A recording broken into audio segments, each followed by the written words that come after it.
मध्य प्रदेश में आने वाले समय में विधानसभा चुनाव होने जा रहे हैं और सरगर्मी तेज है। देखिए, पार्टियां जद्दोजहद में लगी हुई हैं, तमाम जद्दोजहद जारी है। बीजेपी एक बार फिर से जन आशीर्वाद यात्रा के जरिए चुनावी मैदान में उतर चुकी है। 5 यात्राएं शुरू की गई हैं और भारी जन समर्थन भारतीय जनता पार्टी को मध्य प्रदेश में मिलता हुआ दिखाई दे रहा है। इसी पर बातचीत करने के लिए मंत्री प्रहलाद सिंह पटेल इस वक्त मेरे साथ मौजूद है। इनसे ही बातचीत करते और जानने की कोशिश करते हैं कि जन आशीर्वाद यात्रा को लेकर ये क्या कह रहे हैं और किस तरह का माहौल इस बार वो देख रहे हैं मध्य प्रदेश में। प्रहलाद जी, सबसे पहले तो बहुत बहुत स्वागत करती हूँ सर आपका इंडिया डेली लाइफ पर। बहुत धन्यवाद। और 5 यात्राएं आप लोग निकाल रहे हैं भारतीय जनता पार्टी मध्य प्रदेश में। कैसा माहौल दिखाई दे रहा है? आशीर्वाद मिलता हुआ नजर आ रहा है? मुझे लगता है कि राजनीतिक इतिहास में सत्ताधारी पार्टी 5 साल काम करे और जनता के बीच में आशीर्वाद मांगने जाए, ये निरंतरता अगर किसी के पास है तो वो भारतीय जनता पार्टी के पास है। दूसरी बात है कि हम हमेशा कहते हैं कि सामूहिक नेतृत्व तो हमारी ताकत है और इसलिए हमने 5 यात्राएं निकालकर ये साबित कर दिया कि भारतीय जनता पार्टी सामूहिक नेतृत्व पर विश्वास करती है। तीसरी बात है कि विपरीत मौसम है, वर्षा काल है, क्योंकि समय तो उतना ही है और इसलिए उस सब के बावजूद भी हमारे कार्यकर्ता देवतुल्य कार्यकर्ता है। उन समर्थकों को, उन जनता जनार्दन के प्रति मैं हृदय से आभार व्यक्त करता हूँ, क्योंकि मैं 4 यात्राओं में होकर आया हूँ और इसलिए मैं मानता हूँ कि मध्य प्रदेश की जनता का कैसे अभिनंदन किया जाए, शब्द कम पड़ जाते हैं और कार्यकर्ता ने तो जो उत्साह दिखाया है उसको बधाई। विपक्ष को क्या कहेंगे, क्योंकि दूसरी तरफ कांग्रेस है, वो कह रही है कि आशीर्वाद यात्रा नहीं है, बीजेपी की माफी यात्रा है। मुझे लगता है कि कांग्रेस के पास कुछ कहने के लिए नहीं है। कांग्रेस के पास मुद्दे भी नहीं है, विचार नहीं है, अनर्गल बातें करते हैं। आज ही उनके एक नेता ने मीडिया पर टिप्पणी कर दी, सरकार से लड़ते लड़ते वो मीडिया से लड़ने लगे। तो मुझे लगता है कि वेणुगोपाल जैसे लोग हों या जो लोग सनातन पर टिप्पणी करने वाले लोग हैं, वो ये भूल जाते हैं कि जिनने आज़ादी की लड़ाई लड़ी उनके भीतर भी जो तत्व था वो सनातन का था। गांधी हो या तिलक हो या जितने भी हमारे आंदोलनकारी हैं। दूसरी बात मैं कहूँगा कि सनातन पर टिप्पणी करने वाले लोग ये भूल जाते हैं कि हम जैसे लोग या हमारी परंपरा जो जनसंघ से लेकर भारतीय जनता पार्टी तक की है, वो विचार की परंपरा है और हमारा विकास का मॉडल उसी विचार पर आधारित है और उस कारण से हम कह पाते हैं गरीब कल्याण की बातें, ग्रामीण विकास की बातें, प्रकृति से जुड़कर सरकार के कामकाज को आगे बढ़ाना, ये भाजपा का एजेंडा है। इसलिए कांग्रेस के पास क्या है, हमारा हर काम पीढ़ियों तक याद रखा जाता है। शायद अटल बिहारी वाजपेयी नहीं है, लेकिन आज प्रधानमंत्री सड़क योजना गांव में जाइए, कौन ने बनवाया, किसकी है, वो कहते हैं अटल जी की है। तो हमारा काम पीढ़ियों के लिए है, क्योंकि हमें भारत माता के यश को बढ़ाना है। मध्य प्रदेश के चुनाव में सनातन एक बड़ा मुद्दा है।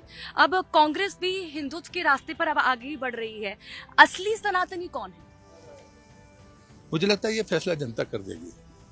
वो लोग जो चुनाव के समय तिलक लगा लेते हैं, माला पहन लेते हैं, मंदिर चले जाते हैं, नाम ले रहा हूँ, सोनिया गांधी, राहुल गांधी, प्रियंका गांधी, केजरीवाल, लेकिन जब सनातन पर हमला होता है तो ये चुप हो जाते हैं या तथस्थता की ढाल अपने सामने खड़ा कर लेते हैं। इतिहास ने माफ नहीं करेगा। हमको सर्टिफिकेट देने की जरूरत नहीं है।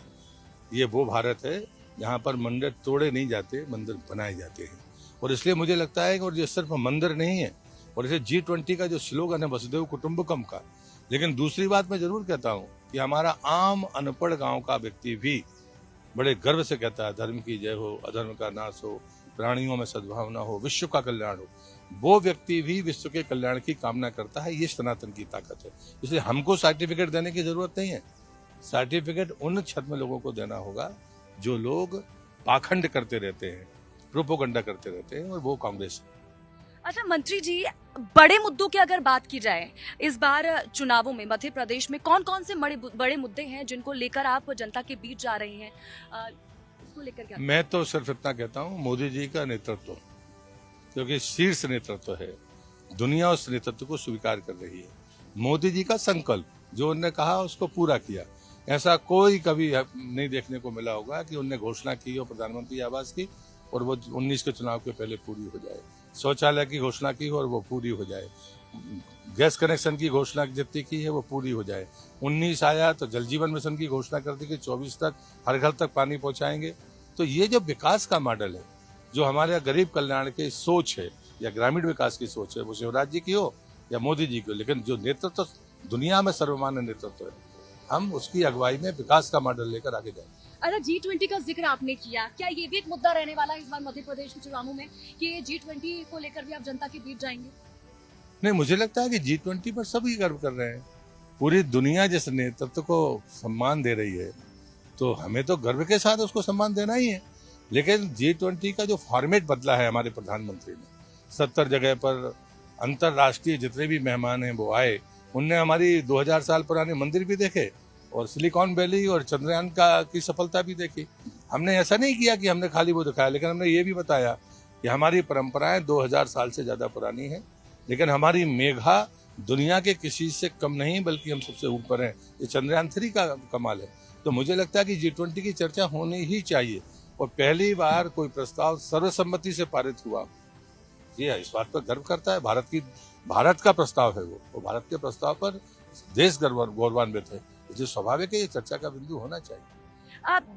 क्योंकि 2003 से सरकार है आप लोगों की, हालांकि 18 में बहुमत नहीं मिल पाया था, 1.5 साल फिर कांग्रेस की सरकार रही, उसके बाद फिर आप लोग फिर से सत्ता में आए। लेकिन अगर हम 2018 की बात करते हैं, कई मुद्दे इस दौरान हावी रहे थे। क्योंकि किसानों का मुद्दा ले ले, हम जो गोलियां चलवाई गई थी उसका मुद्दा ले ले, बेरोजगारी हो गया, आरक्षण हो गया। कौन सी ऐसी चीजें हैं जिससे सबक लेकर आप आगे बढ़ रहे हैं, वो इस बार दोहराई नहीं जाएंगी? क्या नया रहेगा इस बार? मैं बहुत विस्तार में नहीं जाऊंगा। मैं वही बात कहूंगा कि विकास के मॉडल पर जो सफलता है उस पर हम चुनाव लड़ेंगे। और दूसरा, मेरे एक स्वर्गीय मित्र चिट्ठी पत्र में लिख गए थे, अब दुनिया में नहीं है।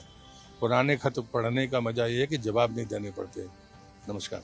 तो देखिए ये थे मंत्री प्रहलाद सिंह पटेल, जिनसे हम बात कर रहे थे मध्य प्रदेश में, क्योंकि देखिए चुनाव होने जा रहे हैं और ऐसे में सरगर्मियां तेज है। हालांकि मौसम में ठंडक जरूर है क्योंकि बारिश लगातार मध्य प्रदेश में हो रही है, लेकिन सियासी हलचल गरमाई हुई है और बड़े नेताओं का, केंद्र के बड़े नेताओं का आना जाना मध्य प्रदेश में लगा हुआ है। हालांकि बड़ा जन समर्थन भारतीय जनता पार्टी को मिल रहा है। प्रहलाद जिससे हम बातचीत कर रहे थे वो कहते हुए नजर आ रहे हैं, जन समर्थन मिल रहा है, आशीर्वाद जनता का इस बार भी भारतीय जनता पार्टी को ही मिलेगा। हालांकि देखना यही होगा कि इस बार मध्य प्रदेश की जनता किसके साथ खड़ी हुई है। वीडियो जर्नलिस्ट शिवली के साथ मैं स्वाति आर्य।